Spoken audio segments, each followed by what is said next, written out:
Years passed like gentle waves brushing against the same familiar shore. The village remained, quiet and slow, holding on to its sacred rhythms and old stone walls. The church, weathered and ancient, still stood at its center, its doors creaking. Open each Sunday morning? But something had changed deep within its heart, a presence, a memory, a quiet understanding that some things walked alongside time rather than within it. June 13th became more than a date. It became a pilgrimage. People from distant towns, cities, even other countries came to see the rose tree, to touch the stone steps where the cat had once sat. Many came with stories of their own grief, too deep to speak aloud, questions that had no answers, longings buried under years of silence. And some left with tears, not because they found what they were searching for, but because somehow the place had reminded them that they were not alone in the searching. Eliza grew up in that village. Her voice, once lost in silence, became a gentle song in the lives of those around her. She painted, she wrote, and sometimes she spoke about the cat, not as a ghost, not as a miracle, but as a memory, a reminder of something that still lingered just beyond the edge of sight. She came when the world forgot me.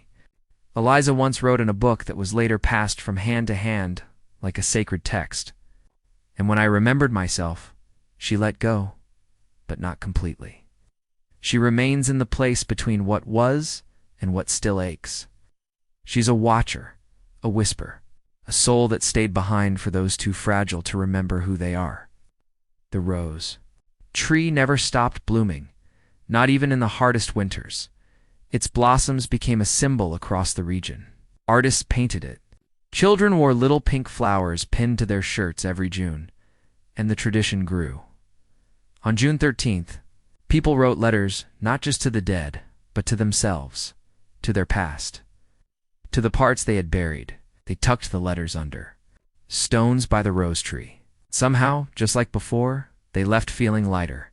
The legend of Mira began to shift. Over time, some said she had been a grieving mother. Others said she was the spirit of love itself. But no matter the version, one truth remained in every retelling. She had waited. She had waited for a soul she lost. She had returned each year without fail, through cold and rain, through silence and time, carrying a memory so deep that even death could not swallow it. And when she finally found what she waited for, she gave something back to the world: hope. There were those who claimed they still saw her from time to time. Not every year, and not always at the church. Some said they glimpsed her in hospital hallways, sitting beside a crying child, walking silently through a cemetery, appearing at the foot of a bed where someone lay holding a picture of someone they had once loved, always still, always watching, never asking for anything, just being there. The new priest who took Father Elijah's place never tried to explain the miracles. He simply kept the church open every June 13th from dawn until midnight, and he made sure the candles were always lit. And when people came with tears in their eyes and stories heavy on their hearts, he said the same thing to them all: she comes for those who wait. Eliza eventually moved away, but she returned every year. She never stopped bringing fresh roses for the tree, never stopped sitting by the stone bench with her sketchbook on her lap. And though she never spoke of it directly again, one day when she was much older, she left a small painting on the altar. It showed a little boy with a silver locket, a gray and white cat beside him, and a woman kneeling under a tree. Her eyes lifted to the sky, glowing with tears and joy all at once. Beneath the painting, in soft handwriting, were the words, "Some love does not fade, some souls do not sleep, and some doors open only when the heart remembers." How to knock, Mira was, never seen again in the way she had been. But those who believed, truly believed, said they still felt her in quiet rooms, in quiet prayers, in quiet hearts. Because sometimes a story doesn't end when the last word is spoken. Sometimes it becomes part of us. A silent guardian, a watchful friend, a cat who only appeared at the church door on one special date, not because she was lost, but because someone still needed to be found. It was night. On the quiet edge of a small village stood an old banyan tree, still and silent. The full moon bathed everything in its soft silver light. Cold wind whispered through the leaves, creating a music that only hearts could hear. And then, just as she always did, she appeared. A thin, striped cat, white and gray, walked silently out of the shadows. Her steps were light, careful, almost sacred. She made her way to the base of the old tree, looked up at the glowing moon, and let out a soft, mournful meow. Not once, not twice, but again and again, as if calling out to something beyond the stars. She didn't eat, she didn't play, she didn't even look around. Just sat, stared at the moon, and cried in a language only the sky could understand. The villagers had grown used to her. For 5 long years, on every full moon night, she came to that exact spot, at the exact time, and cried. Some called her mad. Some said she was cursed, but those with softer hearts, they said she was remembering someone. Among those quiet observers was a young girl named Hina, gentle, book-loving, and full of questions she never dared ask. Every month she sat at her window watching the cat from afar. She never spoke to her, never approached her, but she felt something deep, something sacred. One evening, just after the cat had left, Hina finally asked her grandmother, "Dottie, why does that cat cry at the moon every month?" Her grandmother paused, as if digging through a box of long-forgotten memories. Then she spoke slowly. She once belonged to someone, a little girl. That girl used to talk to the moon, whispering her wishes to the sky. The cat would sit beside her, listening. Then, one day, the girl disappeared, but the cat stayed. "Where did the girl go?" Hina asked, her eyes wide. Grandmother's gaze drifted to the moon. "Maybe. She became a prayer, one that never left the sky." That night, Hina made up her mind. On the next full moon, she would go to the tree. She would meet the cat, not just from a distance, but face to face. When the night arrived, the moon shone brighter than ever. The tree stood, like a watchful guardian. And there, in her usual place, sat the cat, staring, meowing, waiting. Hina walked slowly, her heart pounding. She didn't speak. She just sat beside the cat, in silence. Minutes passed. Then the cat turned her head. Their eyes met in those eyes. Hina saw something more than sadness. She saw memory. It's a silent sentence, a familiar pain, or maybe recognition. The cat walked closer, gently brushing against Hina's leg, then sat by her side. She looked up at the moon once again and let out another soft meow. But this time, it was different. Softer, fuller, as if it carried a tiny thread of hope. Hina gently reached out and stroked the cat's back. She didn't flinch. She didn't move away. It was as if the cat had been waiting. It's not just for the moon, but for her, in that stillness. Hina felt something stirred deep within her, a whisper, a warmth, a forgotten ache. As if somewhere inside her, a lost prayer had woken up. The wind picked up, the leaves rustled. The moon's light fell directly upon the two of them, sitting there like a painting no artist could ever recreate. In that moment, Hina looked at the sky and thought, could it be that some prayers are kept safe in the meows of cats? The moon didn't answer, cat didn't speak, but the night whispered, the wind sang, and something invisible held them both, like a story that had just begun. The following month came quicker than usual. Hina found herself waiting, not for the moon, not for the night, but for the cat. Something inside her had changed since that encounter. Her book sat unopened, her phone untouched. By the window now, watching the tree, watching the sky, and listening for a sound only she had learned to hear. The full moon returned, and with it the familiar stillness. But this time, Hina didn't wait inside. She walked out slowly, clutching a soft cloth in her hand. She had sewn a small blanket for the cat, stitched by hand, every thread a silent thank you. Thank you for trusting me. Thank you for coming back. The tree stood in silence, and under it the cat sat once more, her gaze fixed upward, her soft voice echoing into the night. Hina sat beside her again, laying the blanket near her paws. Aliyah. Cat glanced down, then back up, as if to say, I don't need comfort. I need to remember. But she didn't walk away. Instead, she slowly curled up on the edge of the blanket, resting her head but not her eyes. Those eyes still watched the moon, still whispered to it, and then something unexpected happened. She began to purr. It was the first time Hina had ever heard it, a gentle rumble, low and steady, like the sound of memories returning home. And in that vibration was something more than gratitude.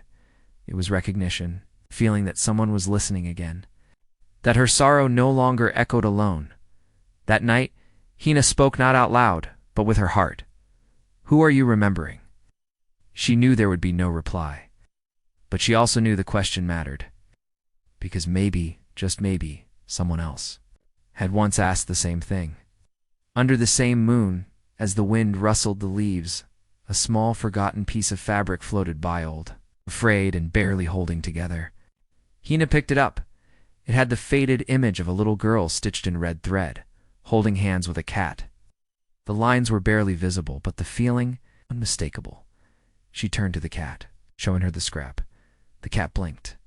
Once, twice, then slowly moved forward, sniffing the cloth. And then she did something she hadn't done in years. She meowed. Not at the moon, but at Hein. It wasn't a cry. It wasn't a song. It was a sound of return, of something coming back that had been lost in time. That night, Hina couldn't sleep. She sat beside the cat until dawn broke. The stars disappeared, but the warmth remained. She didn't want to ask anyone where the cloth had come from. Not yet. Because sometimes, stories are better understood by listening to the silences between them. The next morning, Hina placed the fabric in a glass jar and set it by her window. A small reminder that not all things forgotten stay lost forever. And the cat. She didn't leave. For the first time, she stayed through sunrise, her eyes no longer just on the moon, but on the girl who had begun to remember with her. 2 souls. 1 prayer. In a story that wasn't finished. Not yet. Days began to change, though time itself moved no faster. Hina found herself falling into a quiet rhythm. Morning tea, silent glances at the window, evening whispers under her breath. And every night her eyes would wander toward the tree. Something was different now. The cat no longer waited for the moon to be full. She began to visit every evening. She didn't always cry. Sometimes she just sat. Sometimes she brushed her side against Hina's leg and looked up at her, not for food, not for comfort, just for company. And Hina, it began to feel less alone. In the village, people started to notice. The catchies changed.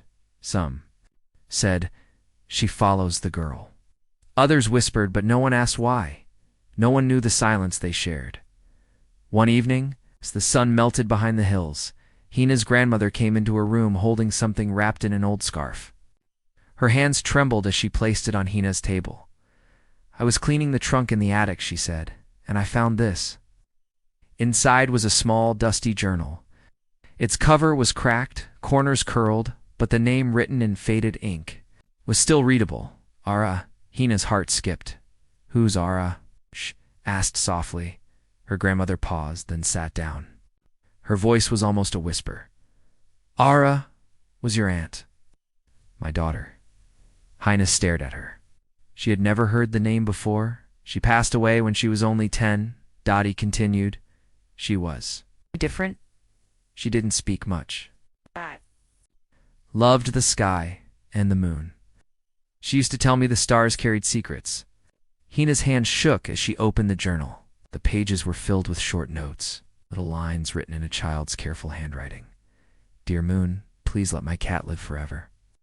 I promise to be good if the rain stops tomorrow. I wish I could keep the stars in a jar."